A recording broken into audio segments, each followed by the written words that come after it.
Okay, so in our trainings, we have a period where a veteran can tell his or her story and maybe give some insight about our culture, our values, and such to some therapists that are out there to help them understand us and give better treatment.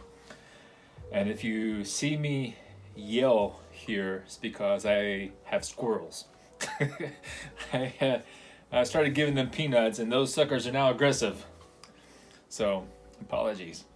So, with the veterans coming up, sometimes veterans will show up, and during this panel and this question answer time, some do great where they arrive with a set of stories, a set of questions, and some could use a little guidance in that. And so, off the top of my head, I threw some questions together on a sheet and to go through. And you can use these questions, you can not use these questions, you can change the format and whatever. It's your story, right? But one good place to start before going anywhere, and I'll do that now, is to give a little introduction about yourself. And yes, this is my unicorn mug. It was given to me by a friend, and it's awesome because I am a special unicorn. All right, so who am I? My name is Eddie Black. I live in Oregon. Awesome state. I'm born and raised in Arkansas, graduated high school in Mississippi, and joined the Marine Corps. I joined the Marine Corps in 1989, went to Desert Storm, spent 5 years. I joined open contract. I just wanted to be a Marine. Heck yeah. And they stuck me in avionics on F-18s. I didn't even know how to spell avionics or even what an avionics was. Is that an animal? What was that? So, trained avionics, which was aviation systems, computer systems, wiring on fighter jets, fighter attack aircraft actually, and did that for 5 years and did really well. And my intent was join the Marine Corps and be a Marine forever, but traveling around the world several times and such, I had questions and I got out and went to college. And after I was going to university in Arkansas, in Texas, and in Oregon, and then when 9/11 happened, like many other Marines, I tried going back in, but the war was over. Mission accomplished. So, why go back in? Mission's accomplished. Don't need me. So I continued going to college in Oregon. And I noticed that, a couple years later, we still had troops over in Iraq. So I joined the Oregon Army National Guard, specifically to be infantry. And a couple months later, I was downtown Baghdad. That was 2004. Came back home 2005. And then shortly thereafter, I was drafted as an infantry instructor for the RTI, Regional Training Institute. And for 10 years, I trained soldiers who were something else, a different MOS, mechanics, tankers, cooks, scouts, MPs, into how to be basic infantry, the very basic skills you need to be infantry. I know some scouts probably see this and say, scouts are basically infantry. We don't need MOS reclassification. Okay, cool. Just let that sleeping dog lie. So yeah, taught some young soldiers on, patrolling techniques, employment of machine guns and stuff like that. And then after 10 years, I left and became a platoon sergeant for an infantry company. And 2 or so years into that, 2 years, I lost count, deployed over to Somalia and just basically did tower duty in Somalia for 7, 8, 9 months. Came back home, and now I'm back home. So that's it. That's my story. Really quick. And I'm maybe not relevant. I don't know. Since around 2000, I don't know. I did therapy myself for 2 years when I came back, 2006, 2007 or so. Every week I would go to therapy. I've got plenty of videos about that on YouTube, which was very helpful for me. My issue was anger. I was explosive. I was ready to just throw down. Oh yeah. And I didn't trust myself. Seeing how quickly I was to go to such an angry mode, I didn't have much trust in my ability to stop myself from going into deadly force. For that reason, I refused to carry a gun. I have several guns. I have many weapons in this home.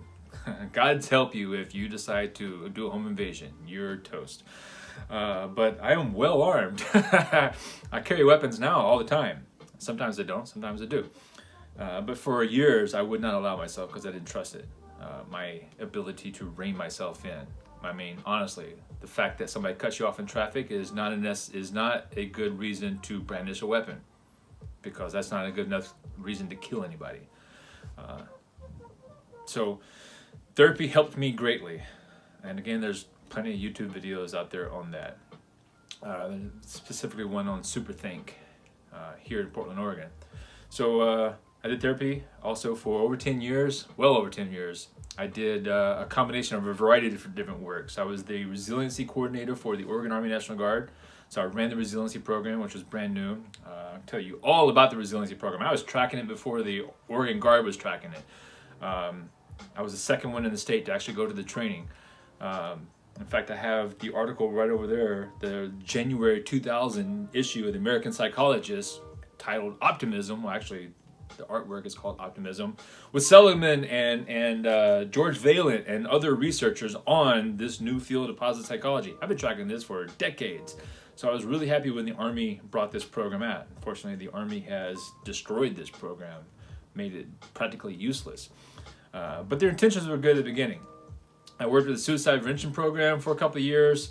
I worked with the Joint Transition Assistance Program for several years, where if a veteran had an issue, like any veteran, Korean War veterans, Army veterans, Navy veterans, Oregon Army National Guard veterans, Air Force veterans, if a veteran had an issue, we would find that solution. We called ourselves the Special Forces of Veteran Care. And basically, it was me finding that issue and then go finding the help. That may be therapists, that may be somebody to build you a deck because you're in a wheelchair and you can't get into your own home. I did that. So all sorts of stuff. It gave me a lot of insight into veteran needs and care. And then for also 9 years or so, every week, once a week, I was a group co-facilitator with a licensed therapist for a group of male veterans with PTSD who are now in trouble from the law for being domestic violence batterers. So, and this all came down to, not all, but a variety of things. But prominent among them was Battle Mind. That is good coffee. Battle Mind. Battle Mind is a great program that the Army came out from the Walter Reed Army Institute of Research to show the differences that context could have on the same skill sets. Like in theater, it makes sense to be paranoid and easy to anger and exaggerated startle response because you're in a combat zone. You take that same thing, put that same person in a PTA meeting, at school, not quite so good. And because it was such a good program, the Army's like, you know what? We can't use this anymore. So it's now not an official program or something like that. But everybody still uses it because it's amazing. All right. So that's my history. I've got over a decade helping veterans. Helping veterans, understanding veterans. I've given hundreds, well over 300 presentations around the state of Oregon and a couple of times up in Washington State to city officials, to prison guards, to university professors and associates, and to students, to rooms of psychologists, to, holy cow. I've given a lot of presentations about the veteran mindset and our feelings and our cultural values and stuff like that, because a lot of people get a lot of it wrong. And I don't know, I guess people like my really weird dad jokes, because I tell a lot of jokes. So I keep getting asked to come back over and over again. And then the last couple of years, I was fortunate to come along with Star Behavioral Health Providers, which is a great program. So I'm saying this not as a person that works for this program, because you know, this I went to college. This is not my first job, and it's not the end all be all of everything for me. So if I didn't believe in something, I would leave. I would quit. I would go do something else. I have a lot of skill sets. I could find a job doing something.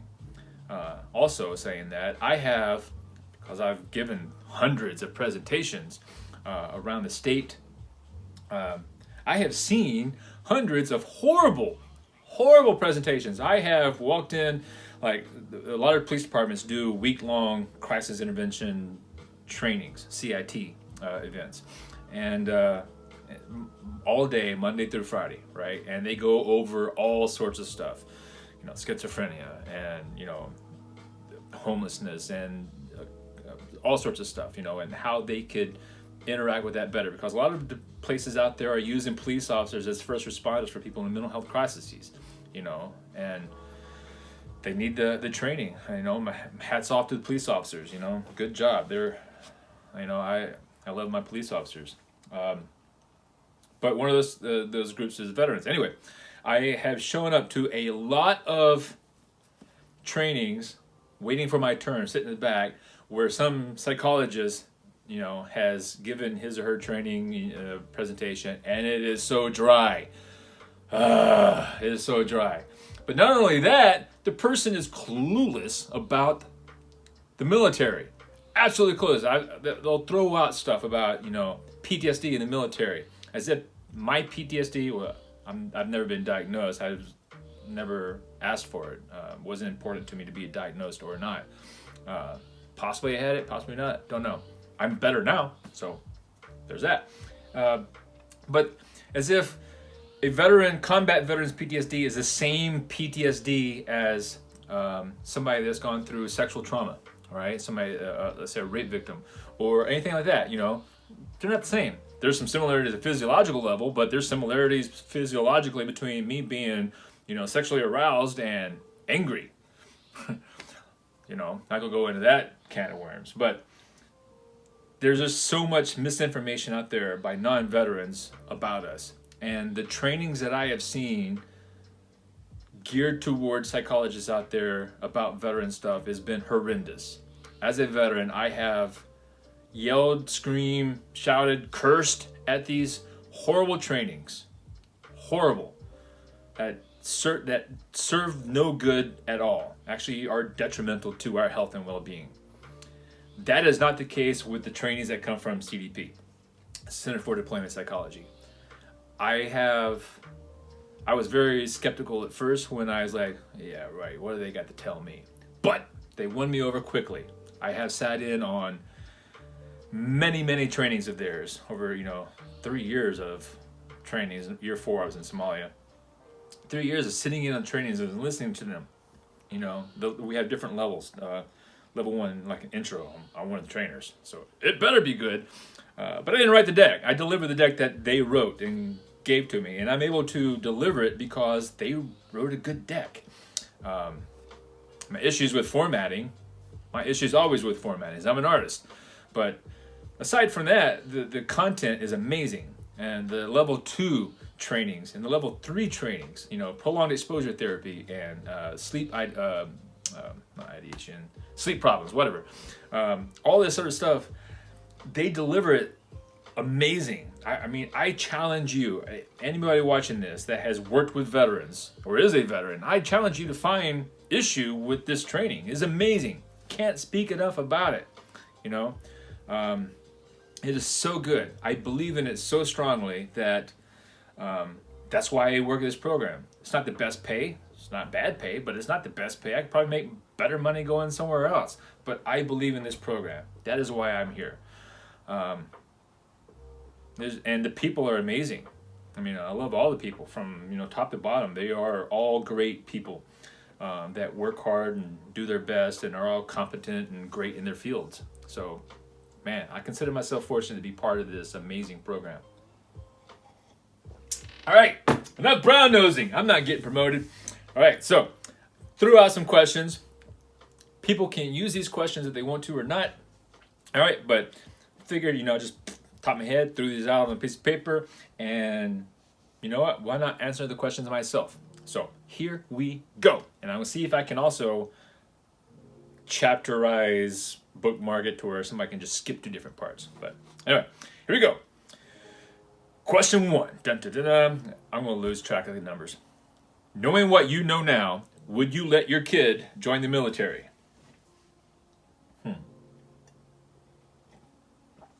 I don't have any kids, not that I know of. But, yes, I would. I'm not opposed to the military. I'm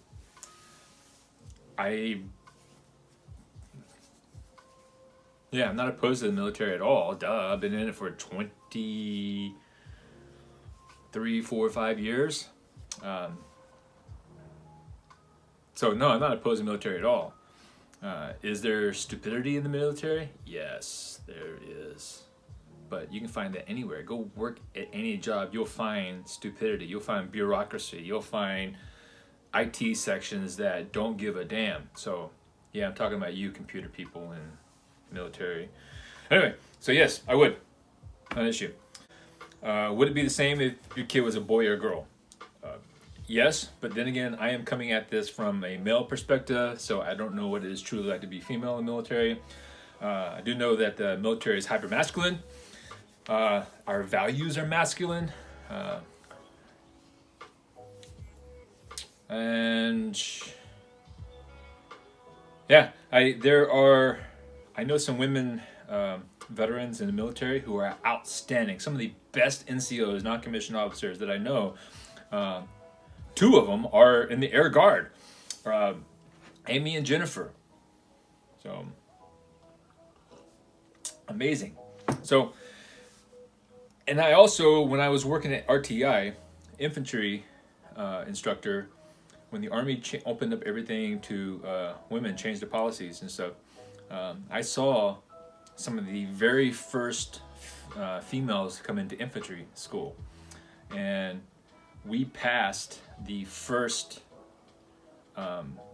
women in infantry school. I think there might be one in Idaho that graduated a couple days before, but it is well known that our school was harder than Idaho's school.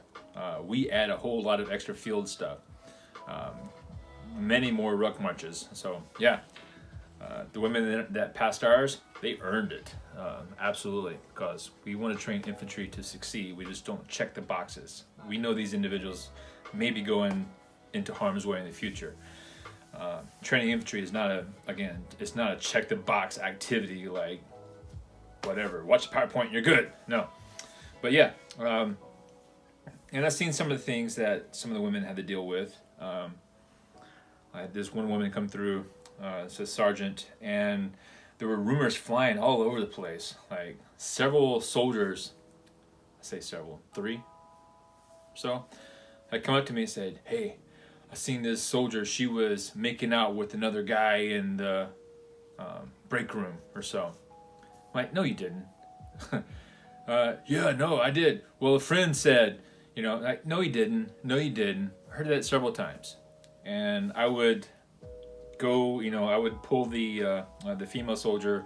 I could tell it was just weighing on her. I'd pull her into my my office, which is actually a spot over there in the field. We don't have offices in the infantry. Well, I didn't. And I'd say, "Hey, I know this is hard for you. I know this is difficult, and the rumors are flying around.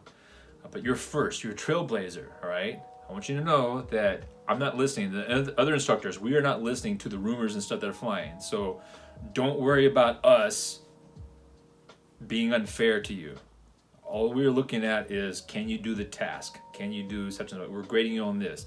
As far as all the rumors that are circulating on, those are idiots. Don't listen to them, okay?" I could tell it had a relieving effect on her, and she was amazed. She put in a lot of effort to pass, and she passed. She passed with flying colors. Amazing work. So I don't know what it's like. I tell you this, that when I started doing my work with domestic violence and such like that, and I guess I started to see into the world of domestic violence, not just the batterer side that I worked on, but also the non-batterer side. the victim side, as it's called. Some people don't like that word victim. Some people you like the word. I mean, it's politically charged, right? But I was started getting contacts from women that have been exposed to that, and several women that I knew from my past, that have contacted me and say, "Hey, you remember this one time when this one thing or this one barbecue that we're having? I was assaulted right there behind this thing. I was out back with this gunnery sergeant, and he did this. Holy cow! Like I never knew." Those stories keep coming up all the time, and there's a guy that I work with, or I have worked with, who is like, take your stereotypical male soldier, right? Stereotypical, drinks a lot, right? Shoots a lot, drives a truck with, is those big tires? I need bigger. That guy, probably has got like 4 Playboys in his room, at least, that dude, like, that guy was picked to be the sexual harassment and assault prevention coordinator, trainer, whatever, for a battalion in Afghanistan. Like, he's telling sexist jokes. This is the dude, all right? So they didn't get somebody to be the sharp person that was, I don't know, for lack of a better term, already drinking the Kool-Aid. I'm not saying that, sexual harassment is Kool-Aid, but you get the intent what I'm saying here. And he now gave us our trainings, and he was like, "Look, you guys know me. I'm not I'm not looking for bad stuff just to be looking for it. But holy cow, we got a problem. I had no idea until I started getting the reports at the battalion level. Holy cow." And so he spoke to us as like a guy's guy, and we listened, because he's like, "Yeah, we tell this joke, but here's this, and here's this, and here's this." And we're like, whoa, it blew our minds, the level of issues that are out there. I thought that was a brilliant move, whoever it was that put him in charge of this at the battalion level. He did a great spot. I think he did more good bringing some guys who might not have ever listened before. So that was a great move. So I don't know. I don't know if my answer would be different as male and female. I would like to say no, it wouldn't be different, because, if I had a female kid, like, what do you want to do? Hell yeah, go do it. And somebody tries to get in your way, when we say punch him in the face, is that correct? Punch him in the face, all right? I don't know, give him an assertive communication statement about how you deserve to do whatever. Yeah, punch him in the face, Don't take no from idiots. Go do what you want, but it is a different world out there, so I don't know. I would just go into it with open eyes. I don't know. All right. What do you wish you had known when you first started in the military that you know now? Oh man, when I first joined the military in '89, I didn't know nothing. And here I am looking at retirement in February, and what do I know? Nothing. But I'll tell you this. I was at the store a couple of days ago, and the people hadn't seen me, like, "Where have you been for a year?" I'm like, "Been in Somalia." Big old snakes. So like, "Oh yeah, what branch were you in?" National Guard and also Marine Corps. The young kid that's working the counter, he wants to go into the Marine Corps. Maybe you can give him some hints. So, all right, cool. Here we go. I guess is the answer to that question. "Hey man, here you're thinking about going to the Marine Corps." "Yeah, I'm talking to the recruiter." Cool beans. All right. All the stereotypes of recruiters are true. They just want you to join. But also the non-stereotypes are true. Like, some recruiters know that this is, they want to recruit only good people for us, to join us. I don't want to, recruit sleazebags to join me. So it's all true and it's not true at the same time. But saying that, if you have any questions, I'm happy to answer them. But if I give you 3 pieces of advice before you go off to the Marine Corps, be happy to tell you. Go, "Yeah, sure, what?" I'm like, "Well, number 1, run a lot. Did you drive here today? Stop it. Run." Start running with backpacks. Start running in combat boots. I mean, run. You cannot run enough. You think you run 6 miles, piece of cake? Cool. You're going to do it in combat boots with a rifle in your hand. All right? So run a lot. Do a lot of push-ups. Just start now. And he kind of laughed, and I was like, oh, you think I'm kidding? No. But good luck. Number two, make sure you sign up for, it's not automatic, but it should be. Make sure you sign up for the GI Bill.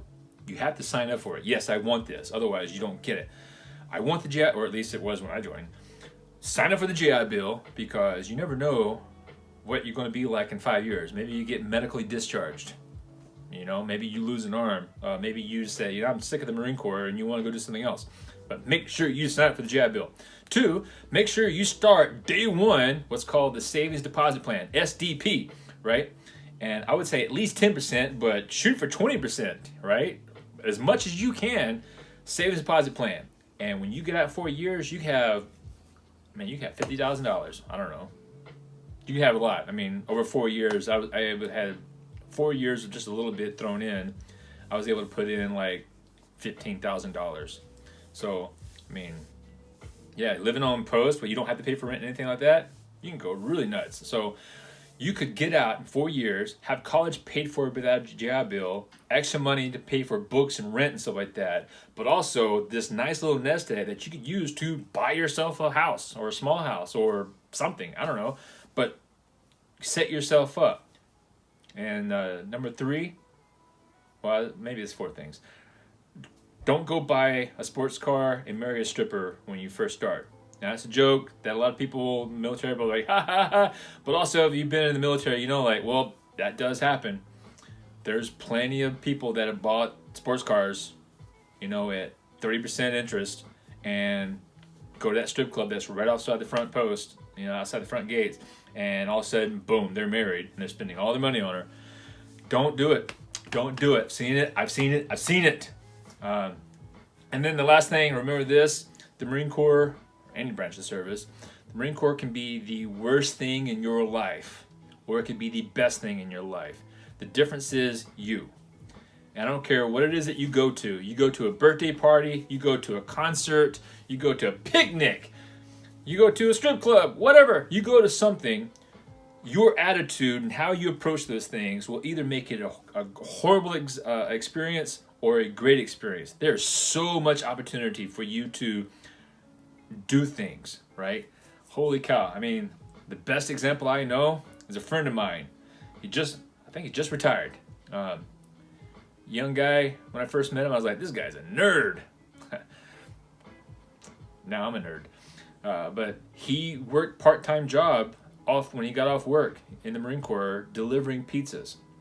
And then while the rest of us would take vacation and go home and visit family, he would save a vacation and go to far off places. Australia, you know, go to these places that you only see on postcards. And then he saved his money up, this extra money that he was making. He saved it up because he lived on post. And he got out of the Marine Corps. He went to school and got his graduate degree in underwater archaeology.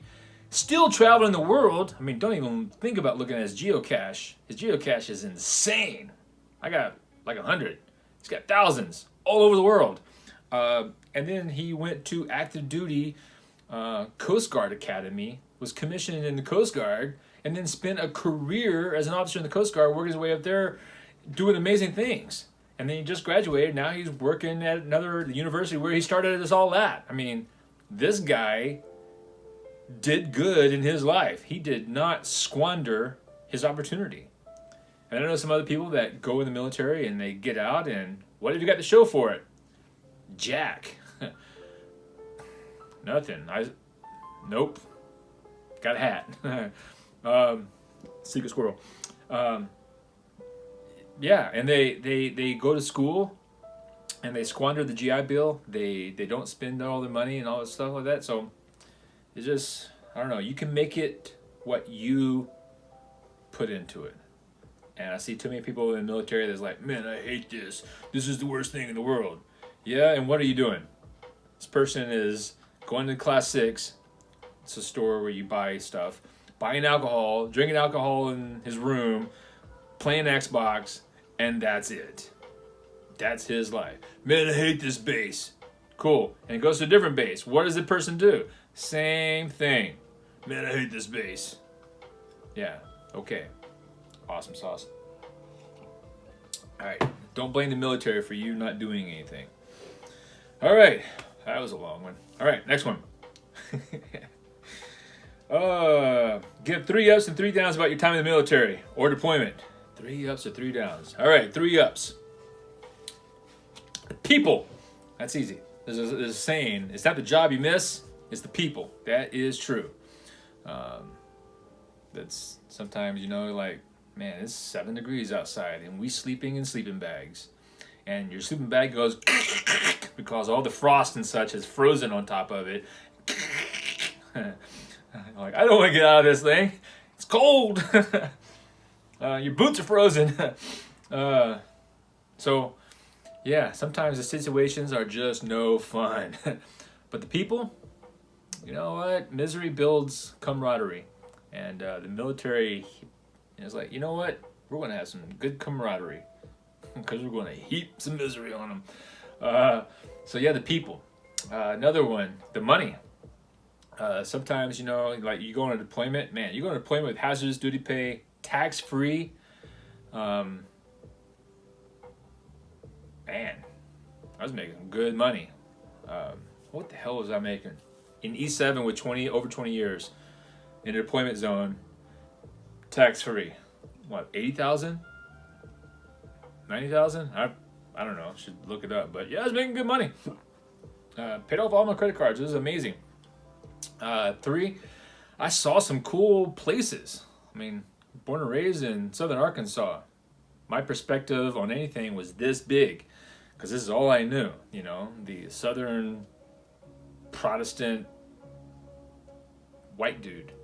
Going around different cultures and seeing different, stuff like that all over the world. Japan and, and Spain and Mexico and Canada and Baghdad and such. I would love to go check out Baghdad when all,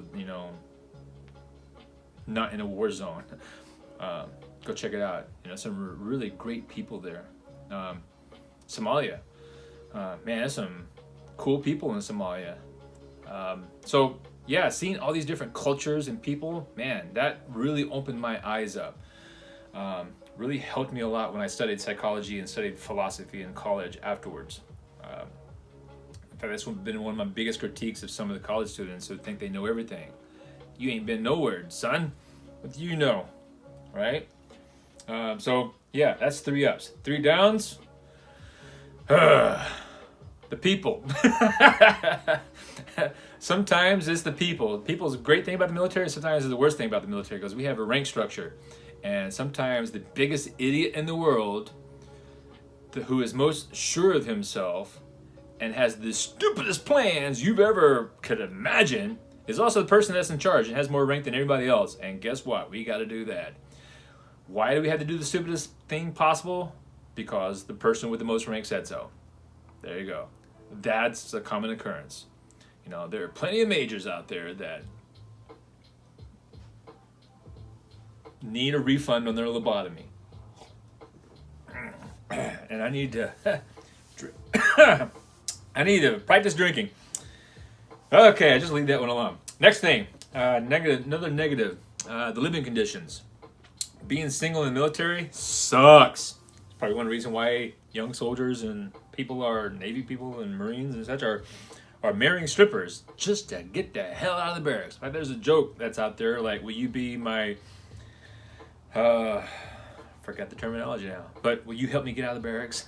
I've heard of Marines marrying other Marines just to get codependent pay, whatever, dependence pay.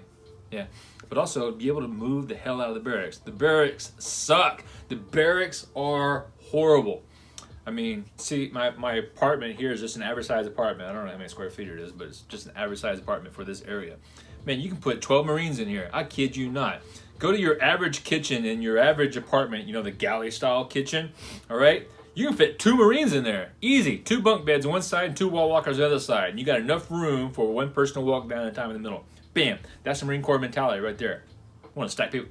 That's not a ship. That's land. That's in the middle of nowhere, 29 Palms or some other place where we got land for days.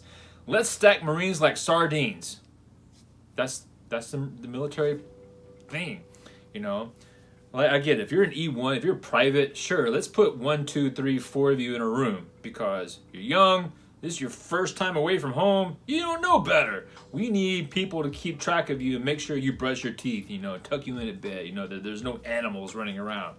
Yes, that's happened. But as you get to E2, as you 3, E4, you should be able to have your own room. E5, as you get NCOs, or E4, the Marine Corps is an NCO as well, you should have your own room. There's no excuse. I mean, but you go any base, you're finding people sharing rooms.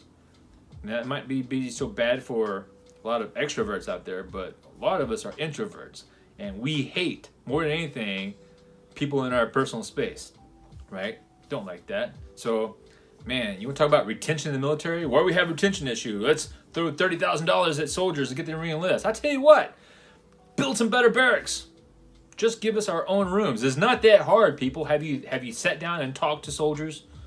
They're brass. Have you talked to soldiers about why we getting out? I just gave you 2 reasons right there. Stupid people in charge and horrible living conditions. Back to the stupid people in charge. Here's how you work with an idiot. That's probably not the nicest thing to say, is it? Okay. A intellectually challenged person, all right? You work with that person in the military. You know what we do to get rid of that person? We promote them to get them out of our section. All right, you're promoted. Bye. You know, that person goes up. Now that person's in charge of your section and all the other sections. They do the same thing. Well, they can't work with it. They promote.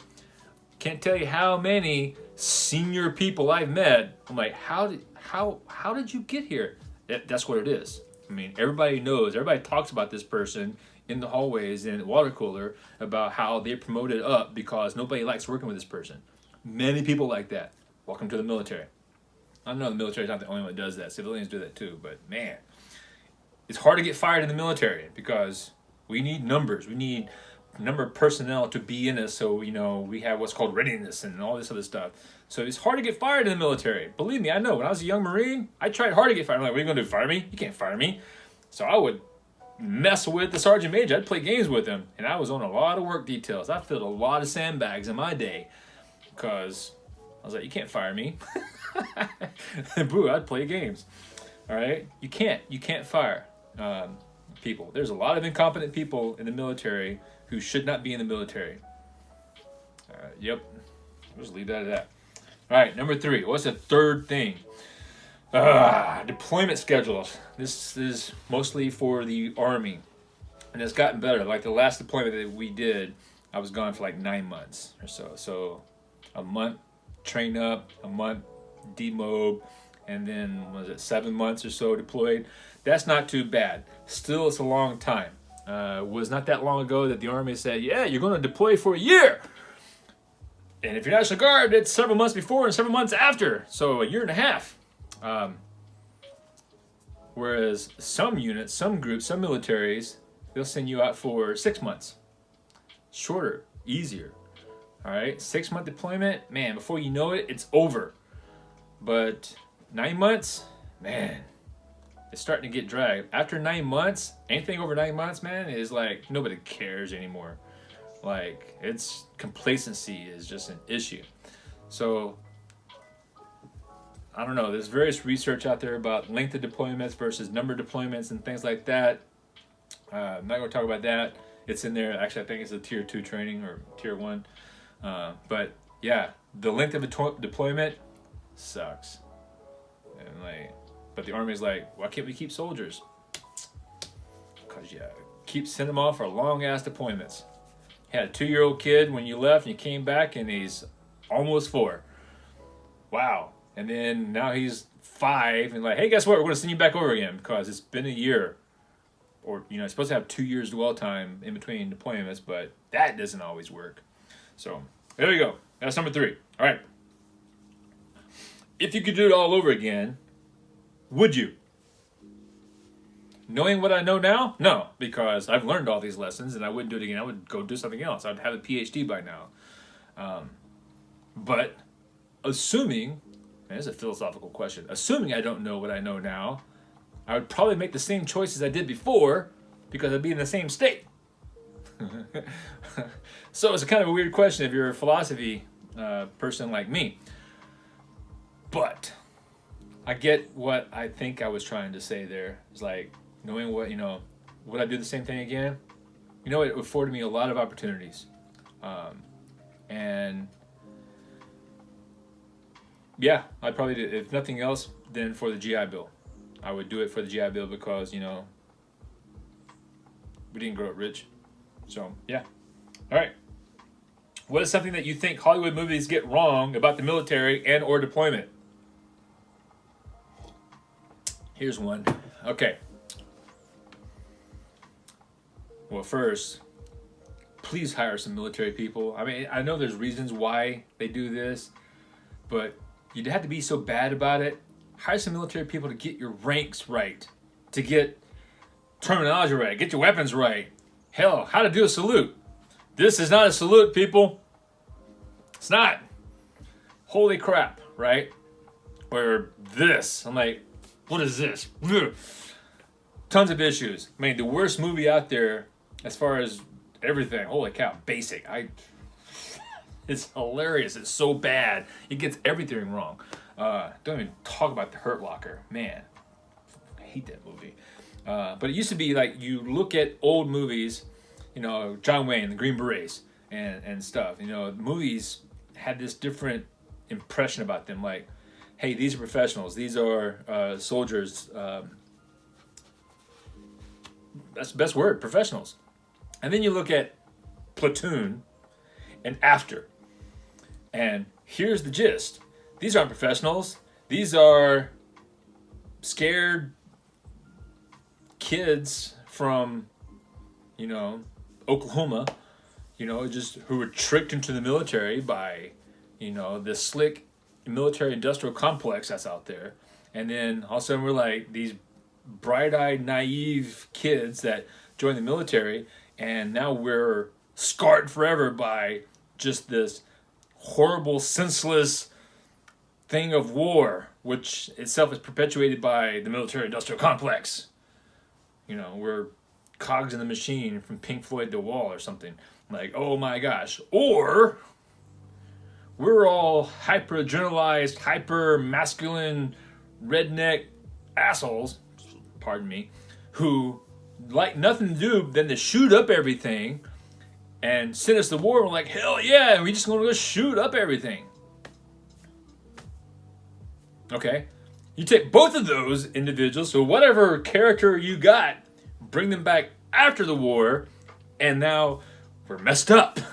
We're haunted by all the things we've seen, and we think we're the worst person in the world, and our relationships are crap, and blah blah blah. There's all these stereotypes about how we are all messed up. Deployment equals combat. Combat equals PTSD. PTSD equals you're living in a van down by the river eating government cheese. All right? There are some truths to stereotypes. That's why stereotypes live so well. Otherwise, they would just kind of float off in the breeze, and everybody's like, that stereotype about, people from Oregon and how they like pretzels? There's no truth to that. You'll never hear that again, But you hear about the stereotype about how people from Oregon have webbed feet because it rains so much? You'll see that pop up every now and then because, man, it rains a lot in Portland. We have the same rainfall in Portland as we do in Little Rock, Arkansas. But nobody talks about Little Rock, do they? So, funny thing. Same average rainfall, 45, 54, something like that. All right, whatever. So, the stereotype is that we're all messed up. And I've had people treat me that way too, like, oh, you're deployed. So, the stereotype is true a little bit because, yes, several of us come back. I mean, just go look at the Department of Justice statistics on veterans in prison, all right? Who do you think those veterans are?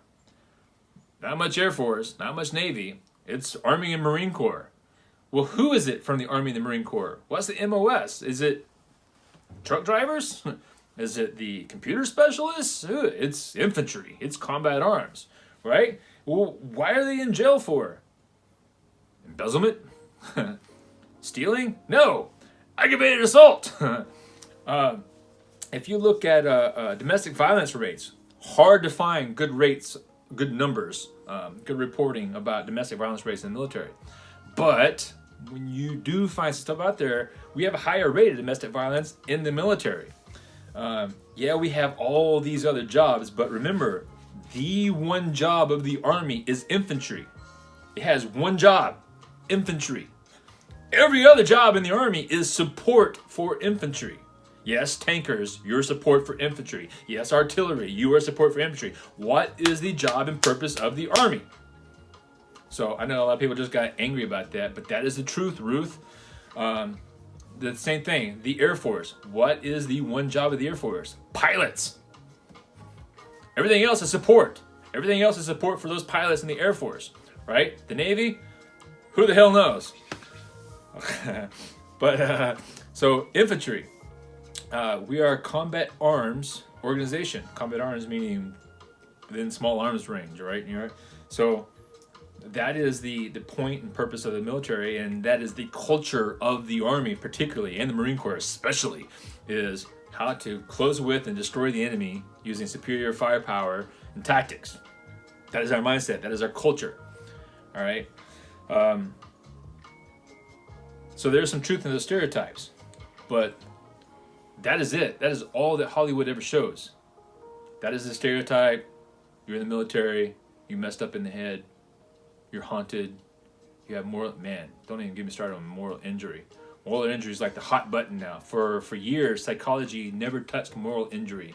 It was only in the writings of theology and chaplains and stuff like that.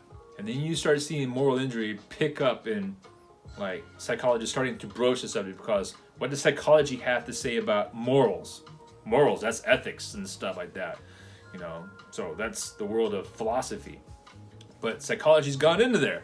And, man, do I hate a lot of it. A lot of it, this so-called moral injury stuff, are written by pacifists. Same mentality you see in the Hollywood stuff is written by people that don't understand violence. And I think I get that somewhere. I might as well talk about it now. So, in some of the trainings that I've given or so, I'll be in a room full of psychologists, all right? So remember this, what I said earlier, that for years I struggled with the level of anger and stuff inside me, right? It's a physiological thing. And you have this triad of things. You have the body, you have feelings, and you have thoughts, and they all interact with each other, right? So you can be totally normal in all things, but bam, I spike you with some caffeine, famous psychology experiment way back in the day. All of a sudden you're like, I can manipulate you into thinking that you're angry when you weren't angry, right? The human body is stupid. It's easy to trick the body, right? And where the body goes, the mind goes. I mean, basic CBT stuff right here. All right, so saying all this, the dialogues and stuff that was around me was one of very simplified notions. Oh, veterans are always this and this and this and this. And I fell into that thinking of what psychologists in Hollywood were telling me, which then narrowed my behavior patterns, which then narrowed my thinking patterns, which narrowed my spiral, right? So saying all that, that was one of the reasons why I went to therapy. But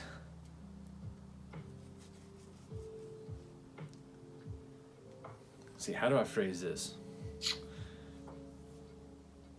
This is not to say that I was a homicidal maniac.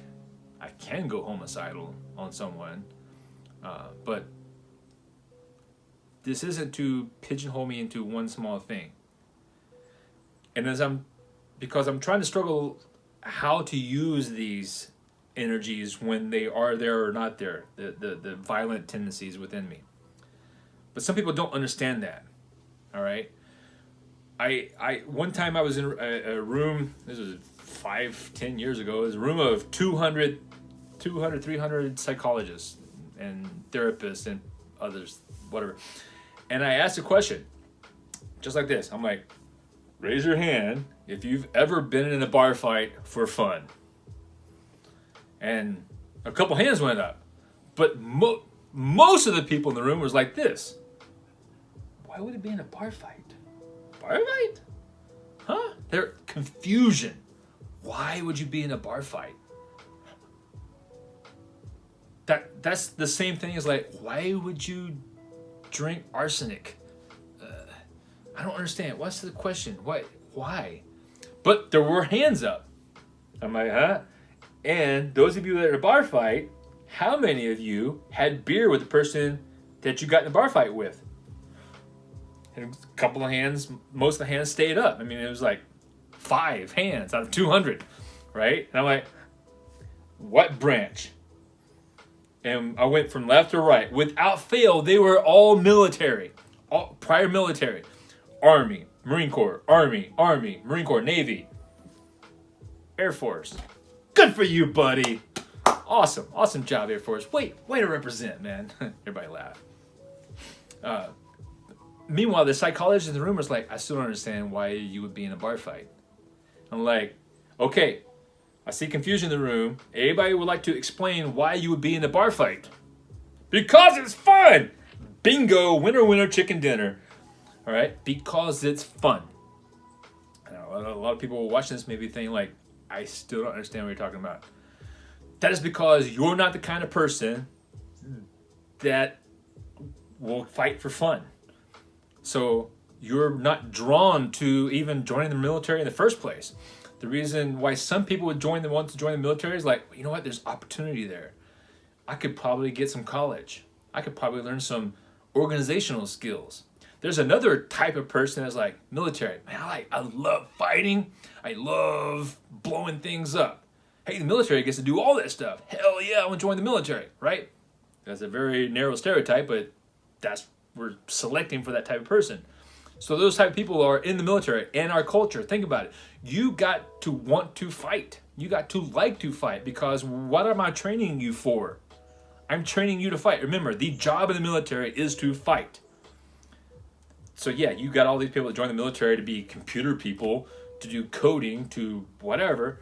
But the job, at the heart of it, the military is to fight and defend the United States of America. Therefore, central to our identity, central to everything about us is fighting. Can you fight? And I know plenty of soldiers who don't have a fighting bone in their body. Some of the biggest wimps I've ever met in my life. One is an E5 in the Oregon Army National Guard. Man, how in the hell did you pass boot camp? We have those. And all of a sudden they're traumatized because it's so mean and hurtful in the military. Son, you joined something that's a fighting organization. So, I don't understand. We're fighters, all right? So, you have to understand that. I've been jumped in the bathroom. Some motorcycle guy just started hitting me in the bathroom. Minding my own business, like bam, bam, bam. Fought him off. I was jumped in a back alley by 3 guys one time. Fought my way out of that. I mean, man, I've been in a lot of fights. Beat a guy with a baseball bat. It's awesome. But been in a lot of fights. And in those fights, a part of me that enjoyed that came out, and I was able to fight out and win those fights. I've won all those fights. I'm not saying I'm Bruce Lee. I'm not. I don't have any skills. All I have is meanness. But I've won all the fights that people have picked on me, with me since I've joined the military. And if you're going to be a therapist and you're going to work with me, I was in a firefight in Solder City, and some stuff happened that bothered me. I'm not going to go into details here, but some stuff, because there's videos out there, and it'll take me a while. Some stuff happened that bothered me, and I had to navigate it emotionally. Here's where we go with the moral injury part, right? However, you as a psychologist, you as whatever, you can't talk to me, you can't help me if you think that all violence is bad.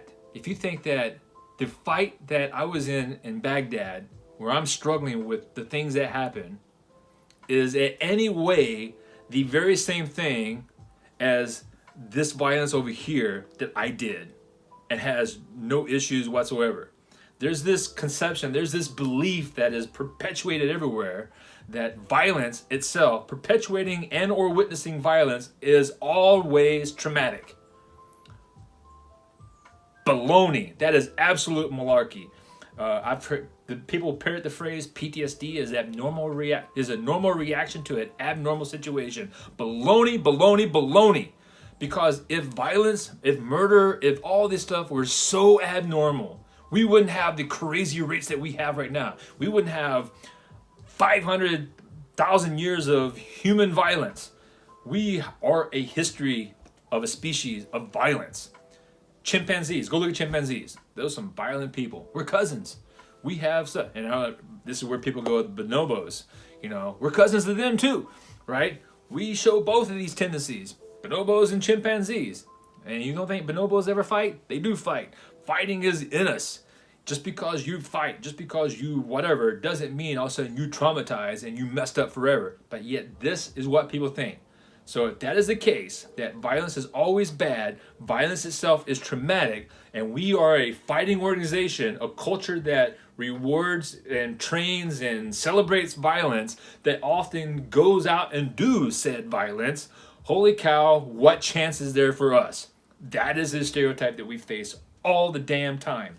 It's in movies, it's in psychologists, it's in the self-help pamphlets, it's in the veteran stuff, it's in the Save a Veteran stuff that's out there.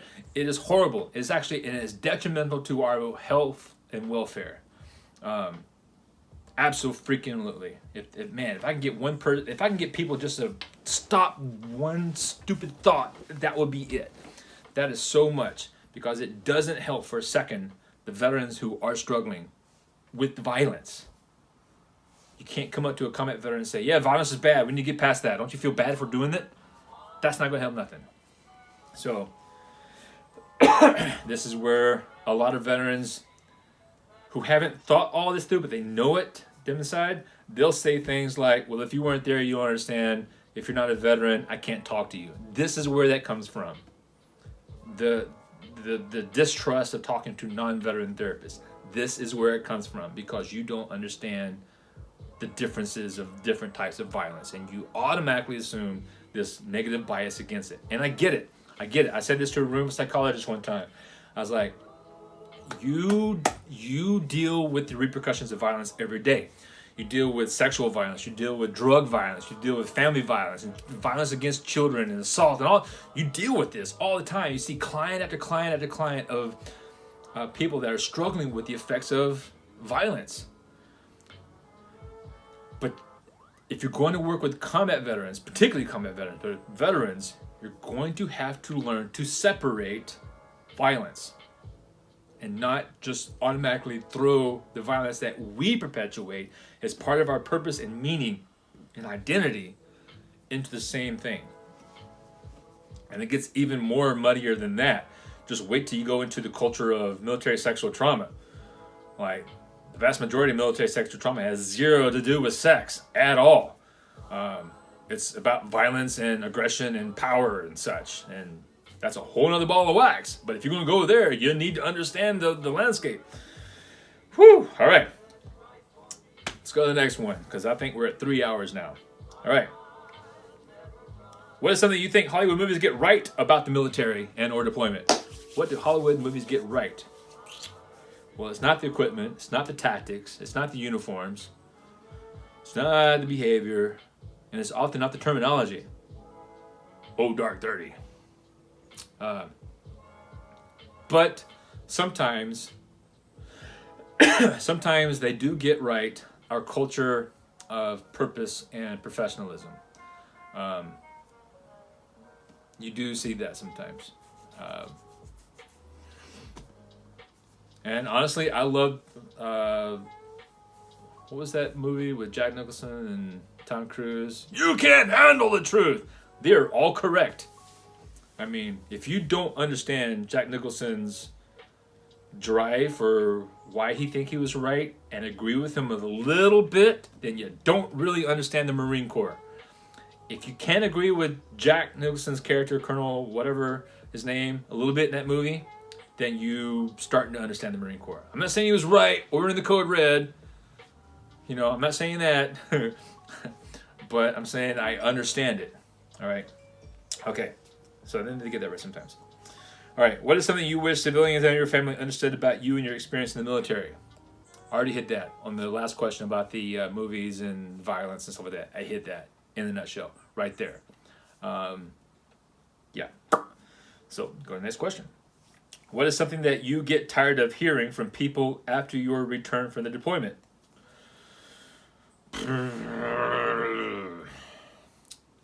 It doesn't bother me personally when people say thank you for your service, welcome home. It doesn't bother me. I know a lot of veterans, or I worked with a lot of veterans because the populations that my job brought me into contact with them often, who had big issue with thank you for your service. They hated it. And you know, and this goes back to what I was saying earlier. We get pigeonholed into these little ways of thinking, and it's easy to get sucked into this paradigm, you know, of violence and all this other stuff that, you know, is bad, and I'm bad, and I'm messed up in the head forever, and all that. It's easy to get sucked into those mindsets, you know, defeatist, pessimistic attitudes, because of the everywhere attitudes just that permeates everything around us.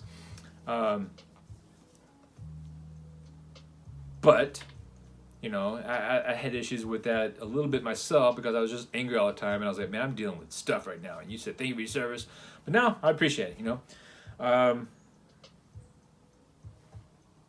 I think after 2005, I've asked this question in a lot of trainings with veterans, like yellow ribbon events and stuff like that. So raise your hand, veterans in the room, and police officers too.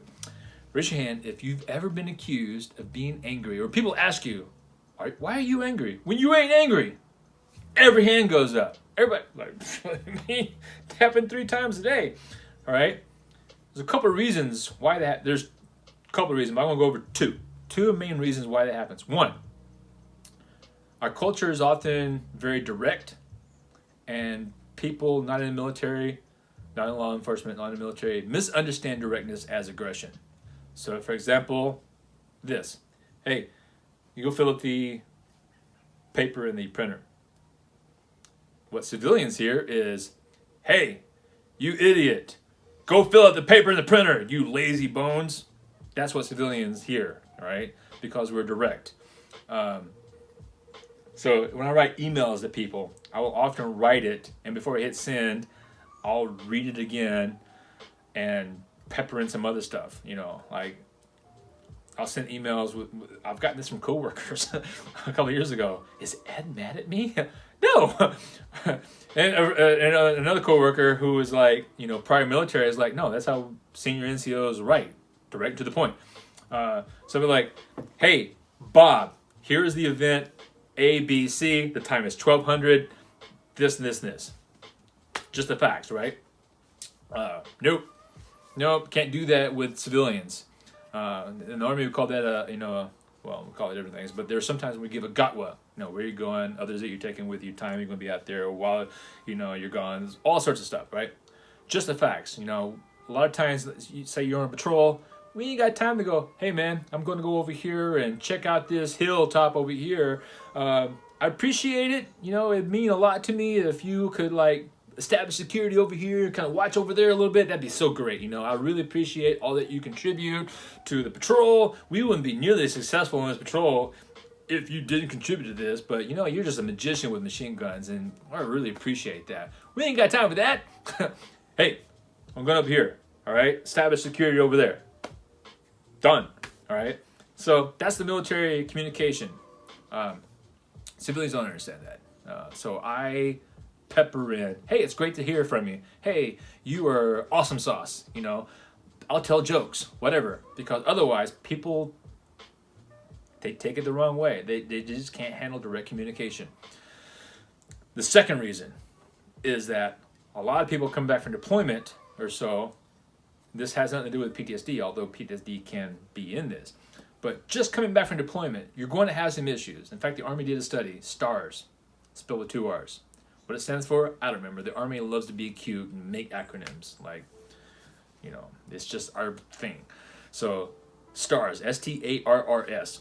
But in that, I'm going to summarize it for you. Hey, you're coming back from deployment, you got two major issues. One, you have the inability to focus. You can't focus on nothing. Second thing, you are quick to get angry. Like, not just like a little miffed, angry. Like, my coffee's out of them empty. Damn it! Right? Those two issues. Why? We can talk about why for a long way. I make a long video just on the whys. And I've got other videos about the whys of this. But basically, when you're in deployment, you have to go from 0 to 60. Like, man, I've got 2 hours sleep. I am sleep deprived. I can't even talk. I am sleep deprived. I ain't got no sleep, and I got to go full tilt right now and get this task done. That task may be a PowerPoint presentation for the major, because majors love PowerPoint, or establishing an overwatch position with a machine gun that we just walked 6 miles to get to, or who knows, anything in between. Do a maintenance inspection on this vehicle that's about to go out, or whatever. I got to go from I am asleep to working, and I have to wake myself up, right? Quickly. So we go from 0 to 60 very quickly. And particularly if those jobs entail violence, then we also start hooking and jabbing really quickly too. All right. So when you come back, that's us. We quickly get up and go, right? Just automatically. An issue, speaking of squirrels, relax. I'll bring you peanuts later on. All right. So here's the thing. There's a thing called threshold of awareness. All right, so let's think about it right now. Sit down and meditate on what you feel. All right, I feel an itch here. I'm kind of hungry, kind of dehydrated. I'm sleepy over here. I got a slight headache. Cool beans. All right, now you can't do anything about it. You learn over time how to ignore that, dissociate, how to numb yourself to your own feelings, right? Because if you're going on a 12-mile ruck march with 100 pounds on your back, you notice it. And so you learn to numb yourself to it as much as possible. You're not doing it consciously. You just have no other choice. So you learn to ignore what it's like to be hungry. You learn to ignore, the sleep deprivation, all this other stuff. So this threshold awareness, like, I feel a little bit of stuff. I'm aware of it. Well, your sleep, your sensory awareness decreases. It goes up to where I feel hungry. You don't notice it. I feel pissed off. I'm not noticing it. It takes a lot before it gets up to here. So a scale of 0 to 10, you really don't notice it until it gets to here. To use a car analogy for you car people, right? Your car is an idle, and maybe doing I don't know, what's normal for a car idle, depends on the engine in the car. But say you're doing you're just cruising down the street, it's got like 1,000 RPMs per minute, right? And then you drop it down into gear, assuming you have a manual. You drop it down into gear and you go in the same speed, right? What does that RPM do? It goes up like 2,000, 3,000, right? And if you hold your brake down, but you hit that gas pedal some, it'll redline, right? And so there's idiots that like to drive with these fart pipes that make the loud sounds. They love driving in lower gear because it's in a higher RPM and it makes this loud sound because they're like, you know what, I'm going to be a jerk. I want everybody to hear how big of a jerk I am with this loud fart pipe on my stupid ass car. So you're driving with this RPM that's really high. That's not good for your engine. But what if I put noise canceling headphones on and I took away your RPM meter? Not an odometer, but odometer, yeah. Well, not odometer, that's mileage. Whatever. Took off your meter that tells you what the RPMs of your engine is. All right? How do you know how your engine's doing? You're still going the same speed, but you don't know. So you're just driving around like, But meanwhile, everyone hears your engine. Wah! Everyone else sees it. So you really don't know. And then when something happens and it revs up even higher, it's so loud now that it actually goes through your noise canceling headphones. You actually hear it. And for the first time, you're like, oh, my engine is hot. Or over running hard. So I went from fine to now I'm going nuts. Where everybody else like, no, man, you've been running crazy high RPMs this whole time. It's just that now you're aware of it for the first time. All right, so I guess that's the simplest analogy that I can come up with. So that's what a lot of veterans after deployment are experiencing. They're just not aware that they're angry all the time. They're not aware that they're on edge and just all the time until it gets so heavy. It goes from like level 7 to level 8. Now they're aware of it. In their mind, it was at 0, but this is really a 7. And they go to 8. And now they're like, well, I was fine. I was totally happy before, and now I'm not. People would ask me after deployment, hey, why are you so angry? What the hell the fuck are you talking about? I'm not angry. There you go. So, yeah, I could spend another hour just on that. But you know what? We're going to just go from there because I could just keep talking about this forever. Okay. If you were in charge of the military, what would you change? I would fire most of the generals and the top heavy people. Most of the sergeant majors, most of the generals, just weed out a great number of the top heavy brass. There are so many doggone silos and people in charge of so many different pieces. We don't need all that, man. Seriously.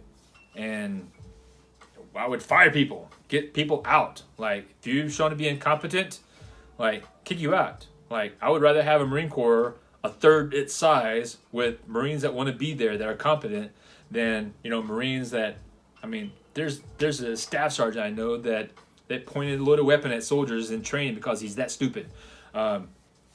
There are so many incompetent people that you can't fire. Get them out.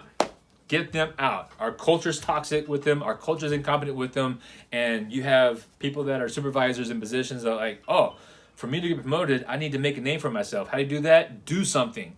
Let me change something that works so I can put my footprint of thing. It's called OER, Officer Evaluation Review. My OER bullet, or NCOER. Easy for me to say. Same thing with NCOs, right? For me to be promoted, I've got to do something. So, blah. So, a lot of that going on.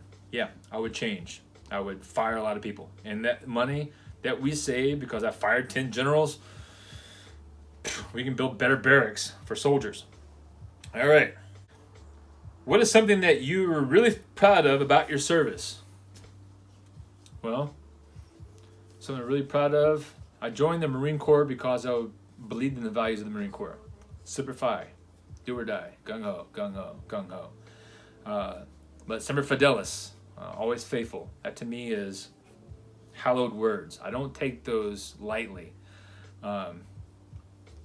Saw the news recently that there was this plot by 13 dumbasses to kidnap the governor of Michigan? Minnesota? Some state starts with M.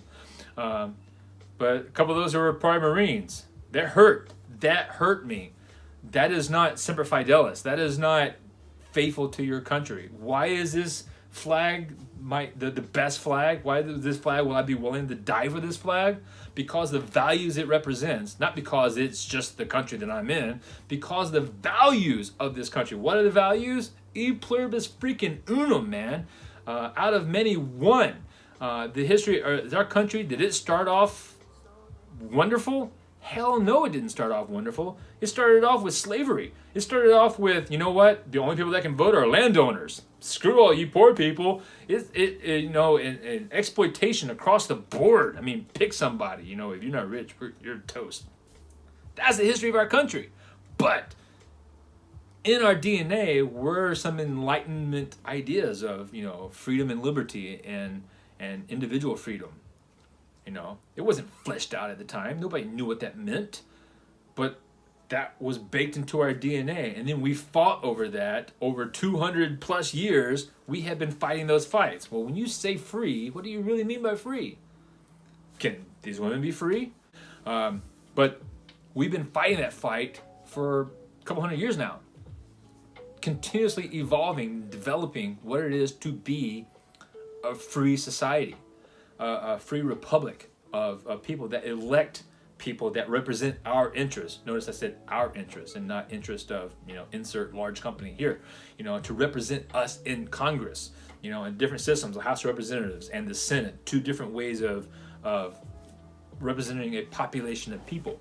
And so that is what I'm proud of. That is what that flag means to me. So I'm proud that I joined an organization who puts the continuation, the defense of the Constitution above anything else. That's what I swore an oath to. I solely swear, Eddie, state your name, swear to support the Constitution of the United States of America against all enemies, foreign and domestic. That's the oath I took. That's what I'm most proud of, right there. Not all the other stuff I've done. That when other people decided to do something else with their lives, I took that oath a couple of times. That's not light to me. That is something that I would die for. So when people ask me, what do you feel about such and such war? I'm like, don't ask me what I feel about such and such war. I took that oath. You're the ones that sent me. What do you feel about this war? Vote. Simple as that. All right.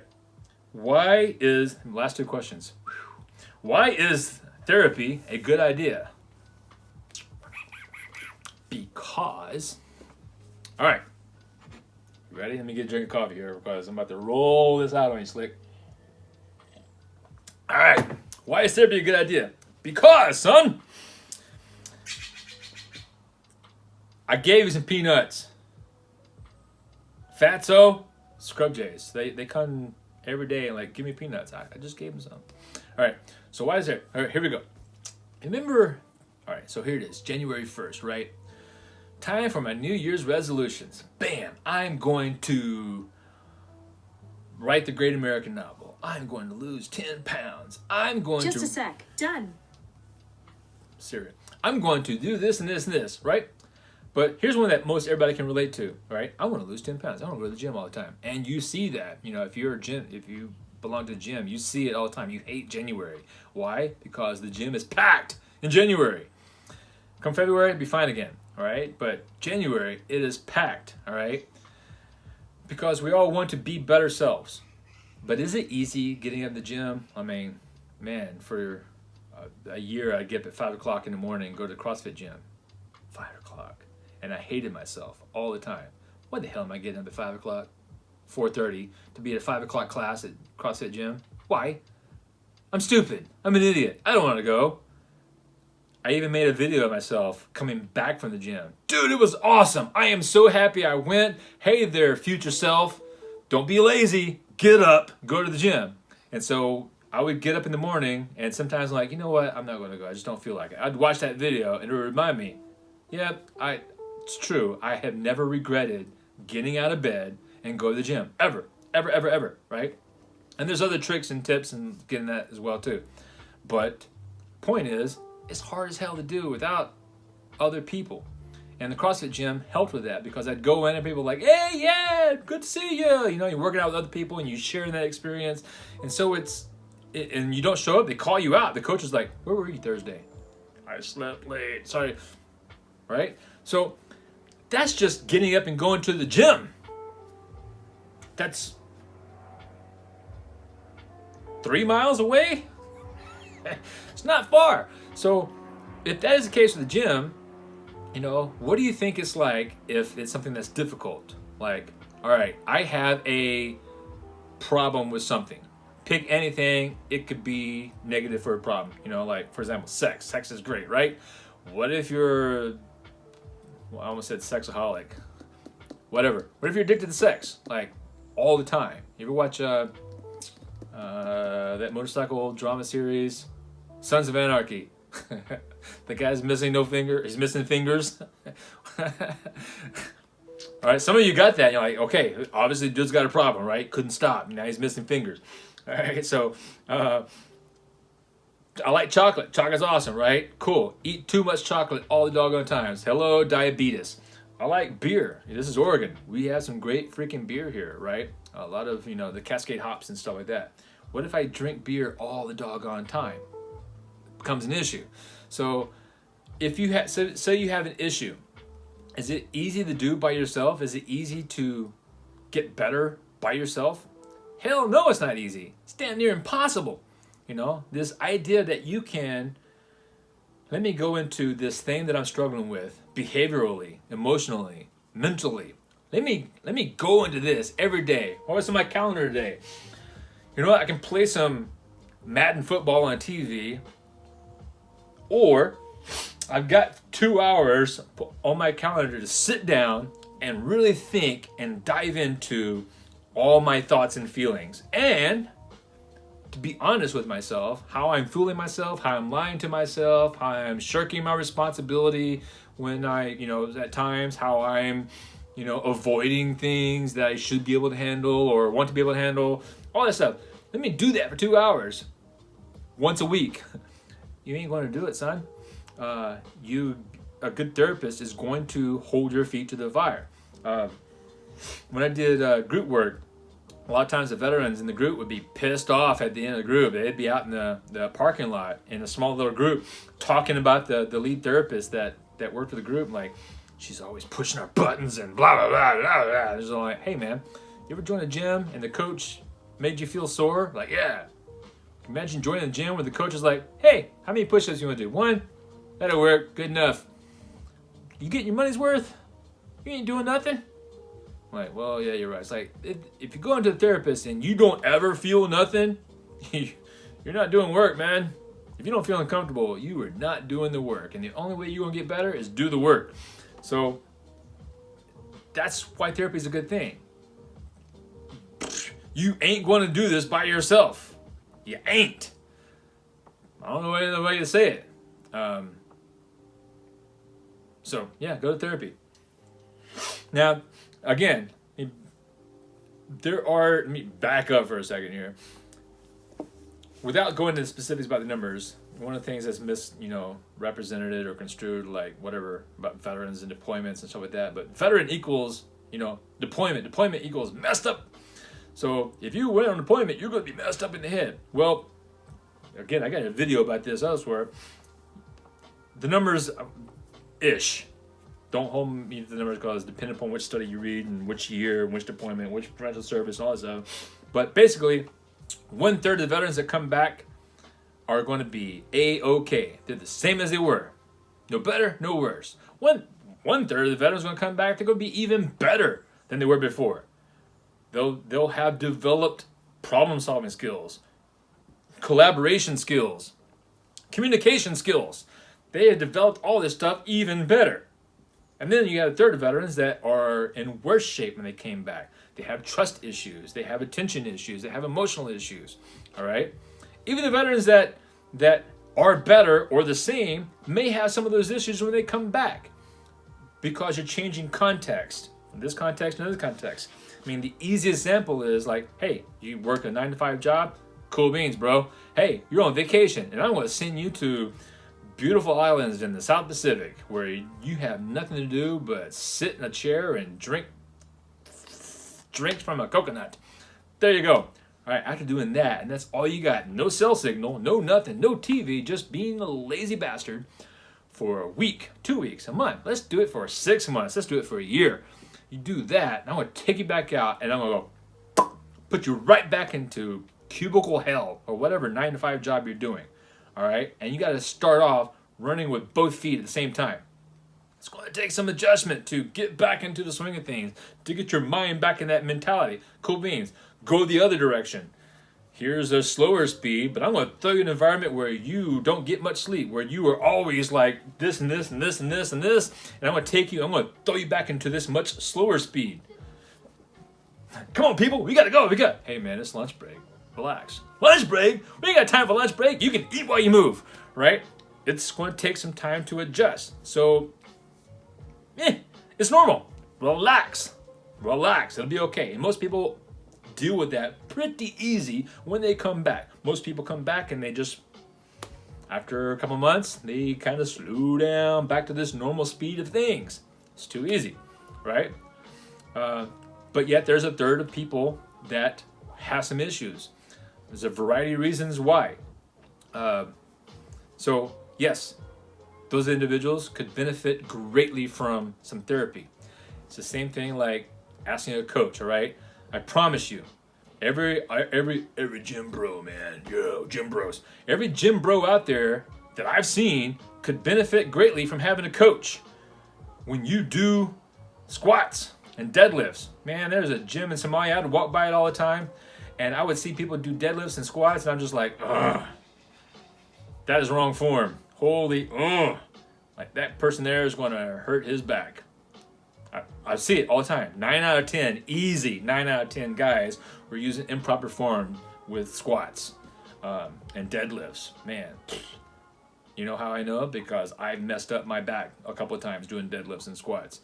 And my coaches would see me. They come up and be like, hey, that was wrong. And I videotape myself. I'm like, oh, yeah, that was wrong.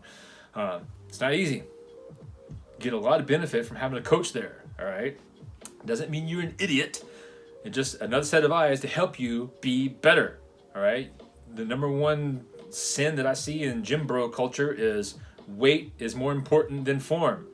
Man, you're going to an early grave, son. 10 years later, you ain't going to be able to move. Form over weight. Put your ego at the door. Same thing with therapy, all right? Doesn't mean you're stupid. Doesn't mean you're weak or anything like that. You got some things going on. This other person who is trained, truly trained in all this cool stuff I can tell you about psychology and how the body works and the brain works. And remember I said earlier that the body is stupid. It is so easy to fool the body. And where the body goes, the brain goes. Where the brain goes, the mind goes. And you can run off the rails. I mean, man, you want to lose faith in humanity? Take a social psychology class. You'll be like, that's it, we're doomed. We're gonna die. Yeah, take a social psych class. Well, therapists, they spend all their time training in this stuff, and they can cut through all the BS when you're lying to yourself and really help you in this. So yeah, therapy. All right, last question. Why is therapy a waste of time? I already alluded to it earlier. Therapy can be a waste of time when you come across a person that doesn't truly understand violence, when all violence is equally bad. Some people just need to be thumped. And if you don't believe me, you're happy to walk with me sometime. I can take you down some streets that I've been on here in Salem, Oregon, or Portland, some other places. I can take you to some areas where you are probably going to be assaulted. Just because you're there. Those people exist. They are every freaking where. And your communication with an assertive, non-threatening communication style will do nothing to stop it. It will not. Some people only respond to violence. That is a true fact of life. If you don't know that, you have not left your little bubble of protection that you live in. You need to spend some time outside that bubble. And I'm not saying that homeless people are aggressive, because a lot of homeless people, they just need mental health care. They're not dangerous. They're just different than you because they are talking different and they have schizophrenia or something like that. Right? That's a stereotype. But there are some dangerous people out there. There are some dangerous armies. There's some dangerous countries out there. And so there are therapists out there that believe that everything can be handled with a hug. You know, get my Himalayan salt crystal and my crystals over here, and let's just hug the world and feel happy about ourselves. And if we can just get past this toxic masculinity, don't even get me started about that. Toxic masculinity, just get past all of this, then we can get into our true humanity. Because anger is an emotion that we should not have. I've heard psychologists say that. There are books out there that psychologists have written about that. That is out there. Do all psychologists believe that? No. Do all therapists believe that? No. But there are some out there who do believe that.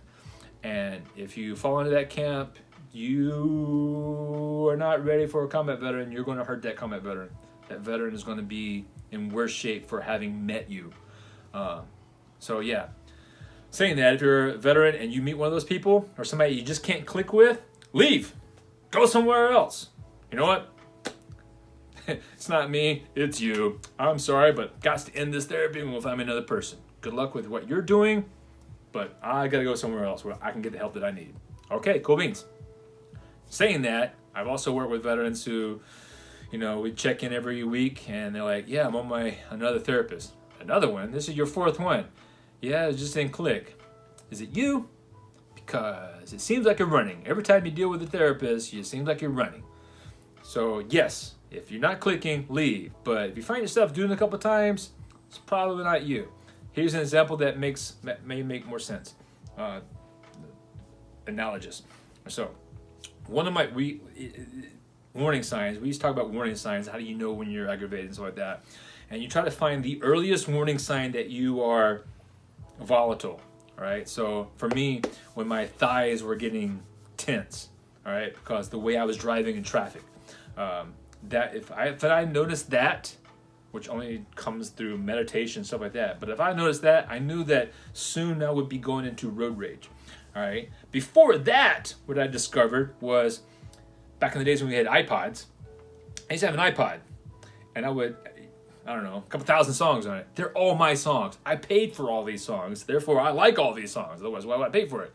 And I'd put this on and I'd play it to the car stereo, and it wasn't, I don't like this song. Click, next song.